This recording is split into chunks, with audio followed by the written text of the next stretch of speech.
I read the first Raymond Chandler book. Wow, this feels like he and I were walking hand in hand together through the streets of LA. But, 40 years apart, I guess, at that time. That was my friend Helen K. Garber. She was the instructor of a Noir Photography class that my wife and I took last year. Helen is an internationally known photographer, and her art is shown in numerous museum collections. She is also an author and works in other art mediums. Helen took her love for night street photography and merged it with extensive research into film noir to create the class on noir photography. During the day, we watched film noirs and learned about the visual elements. At night, we took to the streets and ranches of Santa Fe to practice our noir photography skills. I was able to interview Helen. I think you're going to find it very interesting, and it will aid in our understanding of film noir. So, let's get going. Hello, Helen. How are you? I'm good. A little chilly today in Santa Fe. Other than that, pretty good. Pretty good.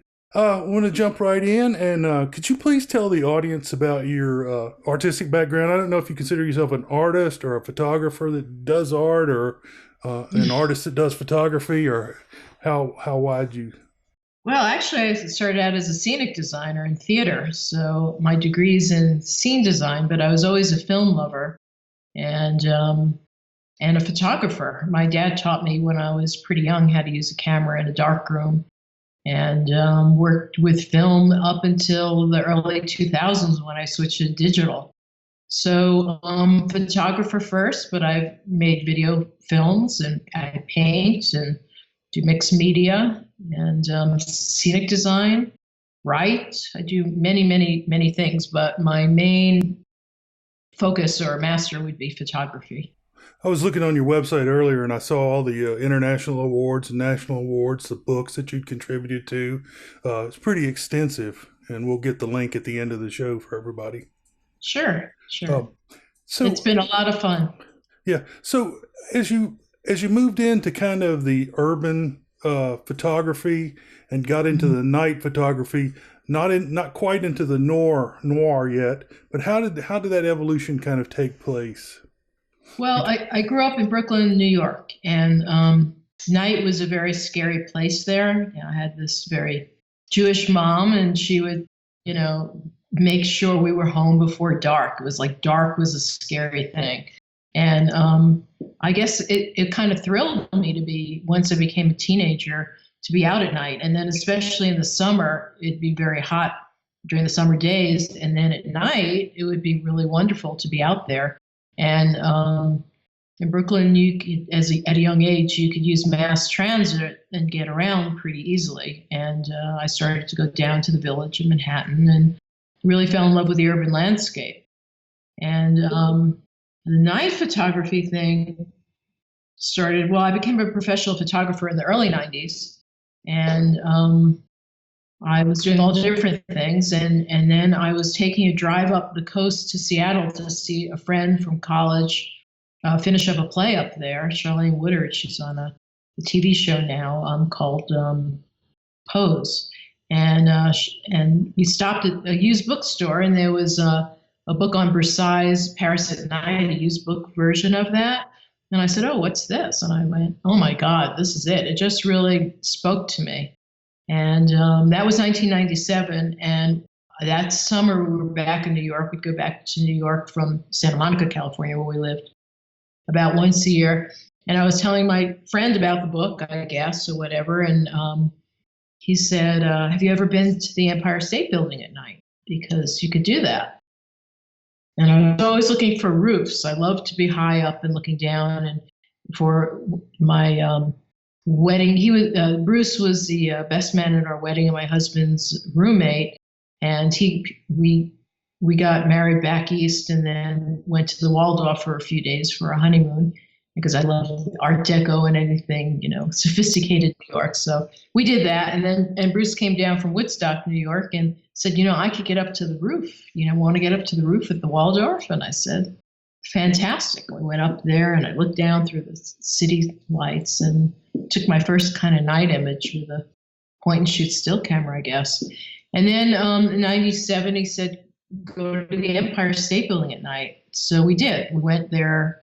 I think it was open late, so it might have been 10, 11, maybe close to midnight. Very warm summer night. And I had my knapsack. This is back in the time of film camera. So I probably had 2 cameras, a couple bunch of lenses. And when I got there, the security desk said, well, okay, that's all fine, but you can't have a tripod. So I said, oh, no, I don't have a tripod. And I think I even signed an affidavit that I didn't have a tripod. But I was lying. I did have a tripod, and I like to break rules. I had a little mini tripod that I learned about taking a class photographing the National Geoway through UCLA. And the teacher said, mini tripod is just a fantastic thing to have. So I got up to the Empire State Building and hooked up my mini tripod. And there's if you've seen Sleepless in Seattle or have been up there, you'll see that there's a chain link fence around the observatory fence, but there's like a little ledge outside the fence. So I was able to use that ledge with my mini tripod and photograph the cityscape from there, as well as use the telescopes that back then you put 25 cents in, and I used that to be able to shoot up and shoot the radio tower itself. And when I got back home, I developed the film, saw the contact sheet, and went, oh my God, this is something. And it was something. I mean, a lot of those images from that contact sheet are in museums now. And because nobody lied and brought a mini tripod up to the Empire State Building. I mean, now you could take photographs from there with your iPhone, no big deal. You could stand, hand, hold it. But back then you couldn't. Film didn't allow you to be able to take a clear photo at night. And my image of the World Trade Center was still up. It's 1997. That's in a number of museum collections because there are very few images, if any, of the World Trade Center from the Empire State Building at night. It couldn't be done without a tripod. And back then too, you couldn't photograph. These buildings are all owned; they're privately owned, and you had to have permissions to photograph. It's not like today, where everyone runs around with the iPhone and photographs concerts. And if you pulled a camera out during a concert at the Hollywood Bowl back in the day, the security guard would just stop you. It was breaking copyright and for the artist and for the structure itself. People own the rights to those images. Now there's no way of controlling that, so everybody just shoots away. At a different time. Quite a different time, yeah. You did the same thing for Los Angeles, I believe? Yeah, so I took that contact sheet, but we were living in Los Angeles, and I said, what equals the Empire State Building in Los Angeles? And that's the Griffith Park Observatory. And I brought my tripod up there, and I took a shot up there, and that image is on the cover of, I forgot the name of the book, I have to check. But the Film Noir, from Akashic Books, LA Noir. And that image, I sold a lot of those prints. It's one of my iconic images, and that's 1997. And so that started off the series. It became New York Noir, LA Noir, and then I went off to Europe. I did Amsterdam, Venice, Rome, Paris. And my intention was to just travel around the world. I decided early on it was going to be a 10-year project, and I would travel to as many cities as I could and photograph. And I ended up in 2007, I was back in New York.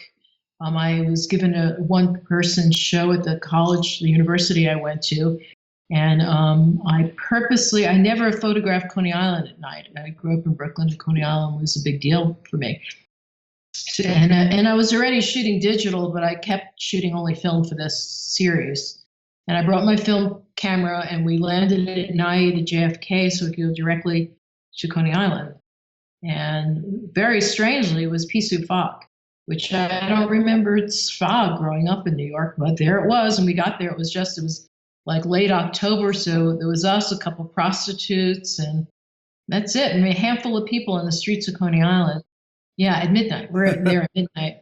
And I was like, so I photographed there, and then my house was that I grew up in was about 10 minutes away by car at that time of night because there were no cars. And we drove there, and I photographed that.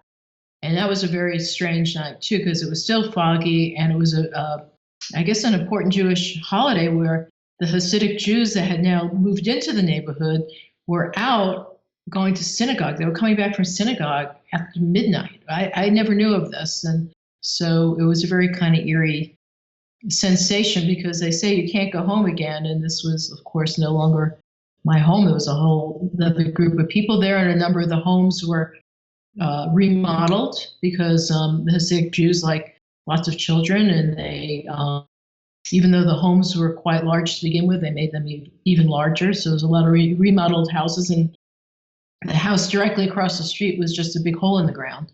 So it was a very created to be made into another house, and a house that I grew up knowing, and that, and everyone being gone, it was very surreal. And that's how I ended that series, and that was Urban Noir, LA, New York.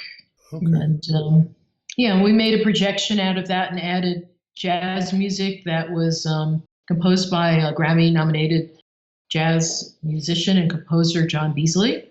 And you could see that on YouTube as well, Urban Noir, LA, New York. And then I started reading, because literature was always important to me, I started reading Pulp Fiction, which has a lot of poetry in it. And I would highlight the lines that use the city as character, and then I captioned my images. It was just like a big fun game, and then put it all together, and it was accepted very well. And the most exciting presentation of it was at the Academy's own Samuel Goldwyn Theater. And so I got a call from them. They were having a noir festival. They had heard about my piece, and they said, come, let's do a tech check. And this is the greatest movie theater in the world, at least back in, I think that was 2009, 2010 when I did that. And so I got to drive to Beverly Hills and bring it was on a CD back then, DVD. Yeah. And it was me and the head of the department just in this fabulous theater with two giant Oscars on either side of the screen. And we did the tech rehearsal. And that was thrilling. I mean, that was one of the most thrilling moments of my life. It sounded, it was just fantastic. And then that Friday night, we drove, I think the theater holds about 3,000.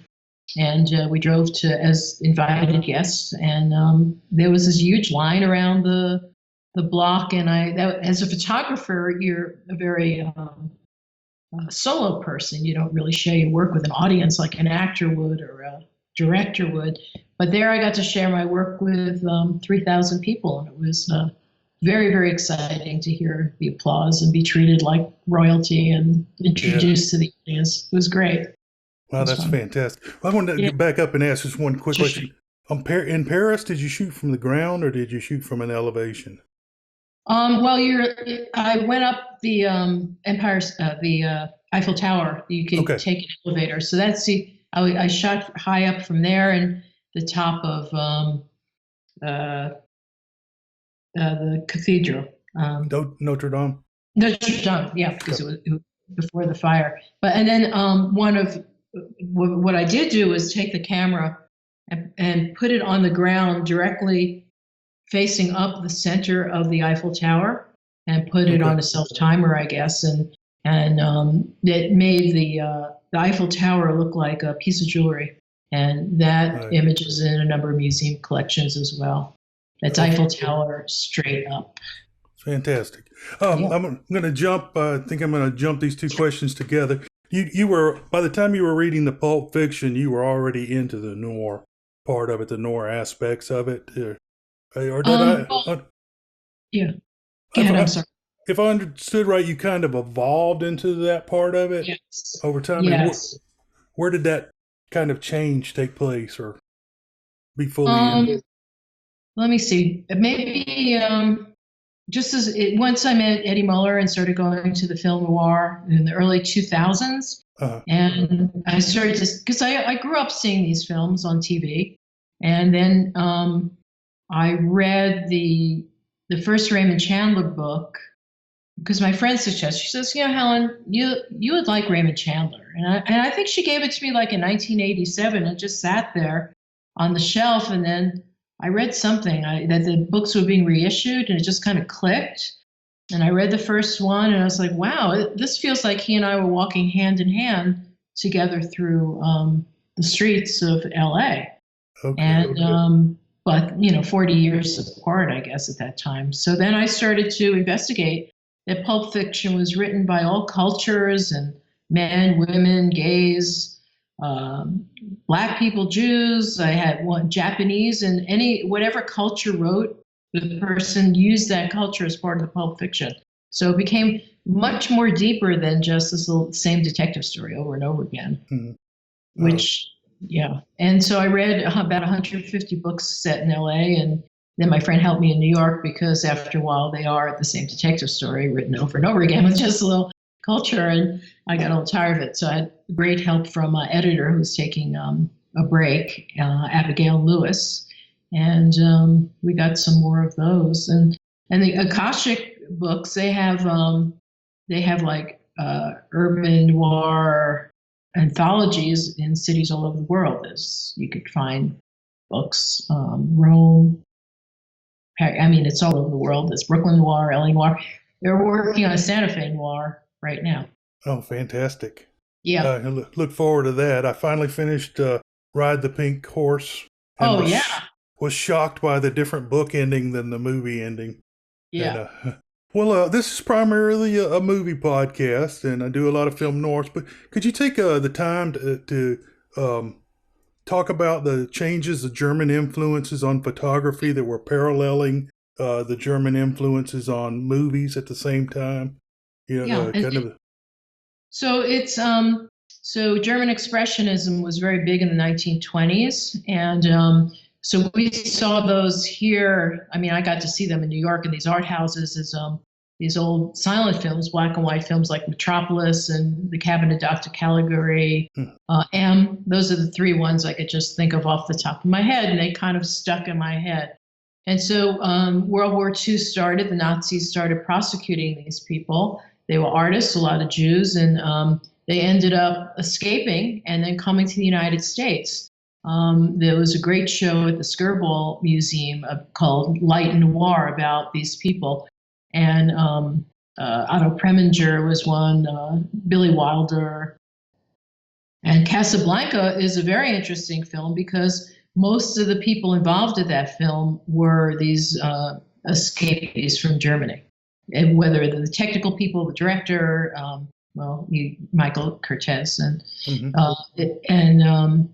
so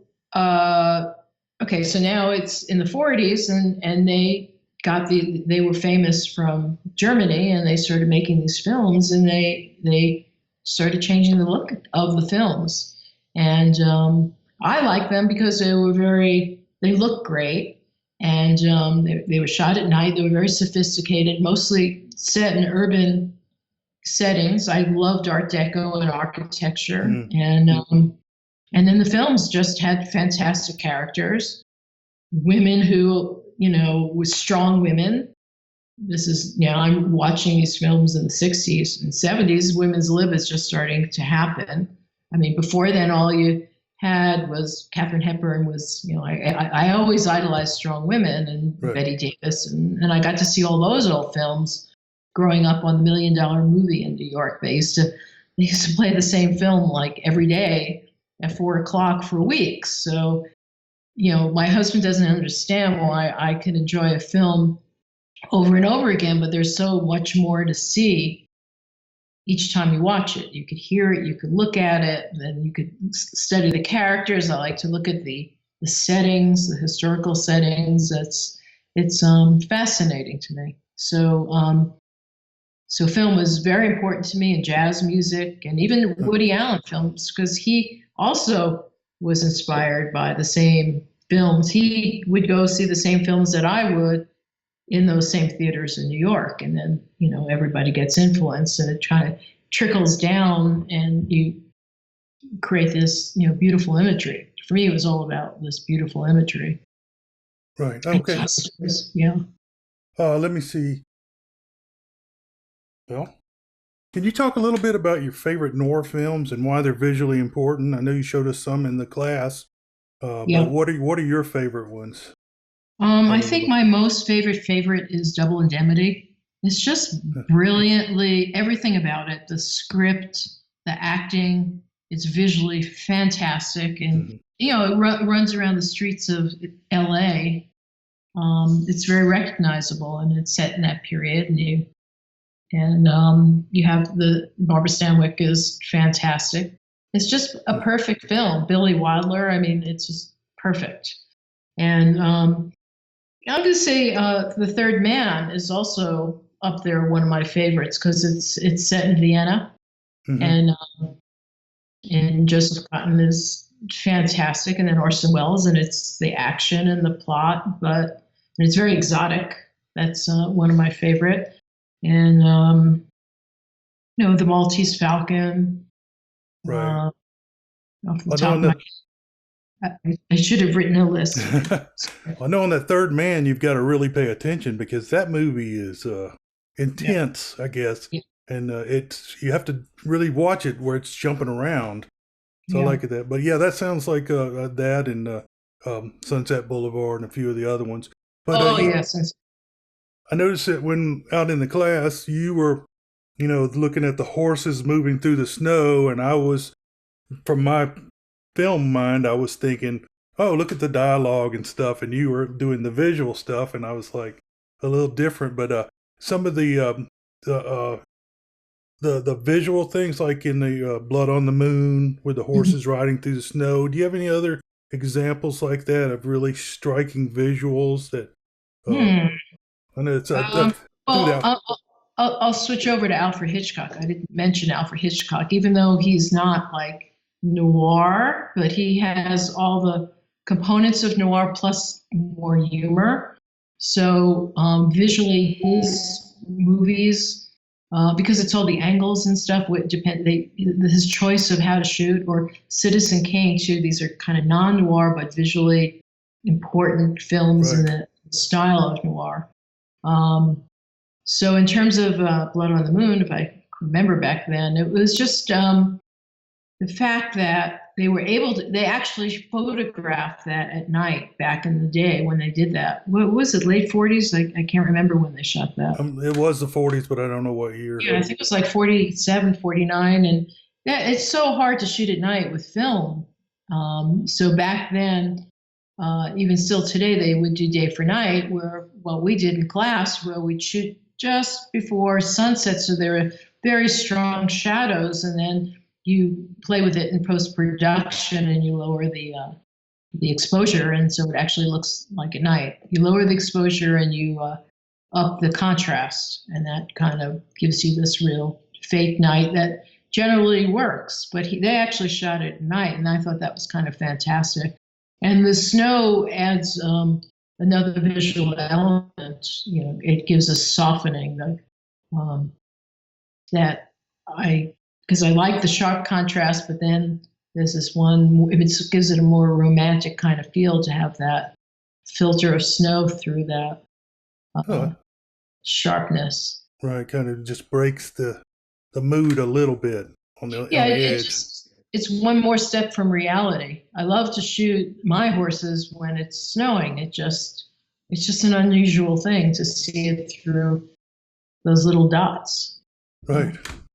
Um, so I guess we've already covered it, but I'm going to go ahead and ask in case I missed anything. Why is noir photography important to study or practice?